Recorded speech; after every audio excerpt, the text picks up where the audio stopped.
Bakit ang ibang tao kahit anong sipag ay laging kapos sa pera?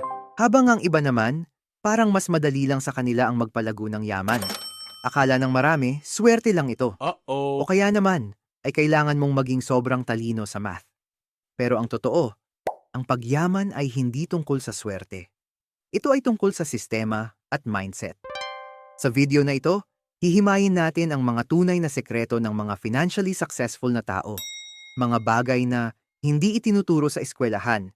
Kung handa ka ng baguhin ang takbo ng buhay mo, tapusin mo ang video na ito hanggang dulo. Dahil ang huling sekreto ang pinakaimportante sa lahat. Secret number 1, ang pag-unawa sa assets laban sa liabilities. Maraming tao ang nag-aakala na ang bago nilang cellphone o ang hinuhulugang sasakyan ay isang asset. Pero ayon sa mga mayayaman, kung ang isang bagay ay kumukuha ng pera sa bulsa mo, buwan-buwan, iyan ay isang liability. Ang tunay na asset ay ang mga bagay na nagpapasok ng pera sa bulsa mo kahit natutulog ka. Halimbawa, imbis na bumili ng pinakamahal na gadget, ang mga financially successful ay namumuhunan sa stocks, real estate, o maliit na negosyo. Hindi sila bumibili ng luho para magmukhang mayaman. Bumibili sila ng assets na siyang magbabayad para sa kanilang luho sa hinaharap. Tandaan, ang mahihirap ay bumibili ng liabilities, ang mayayaman ay bumibili ng assets. Secret number 2, ang kapangyarihan ng compound interest. Narinig mo na ba ang tungkol sa compound interest? Tinawag ito ni Albert Einstein na eighth wonder of the world. Ang mga financially successful na tao ay hindi lang nag-iipon. Sila ay nag-i-invest ng maaga. Hindi kailangang malaki agad ang puhunan. Ang mahalaga ay ang panahon.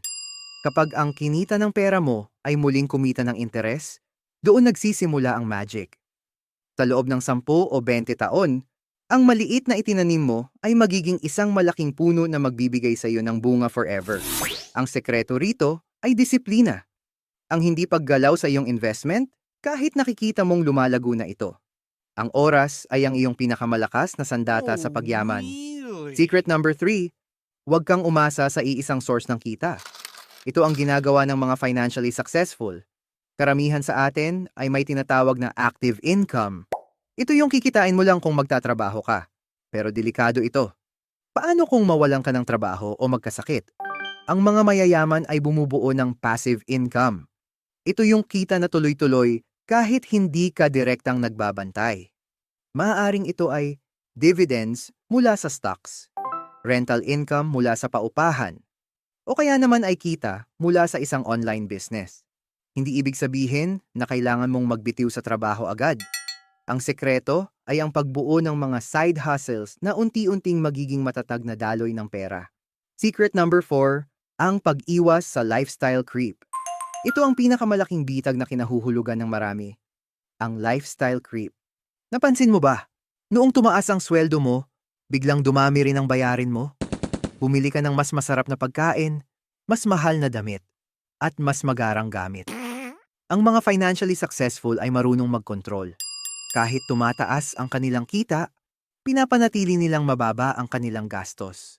Ang tawag dito ay delayed gratification. Inuuna nila ang kapayapaan ng isip kaysa sa panandali ang yabang.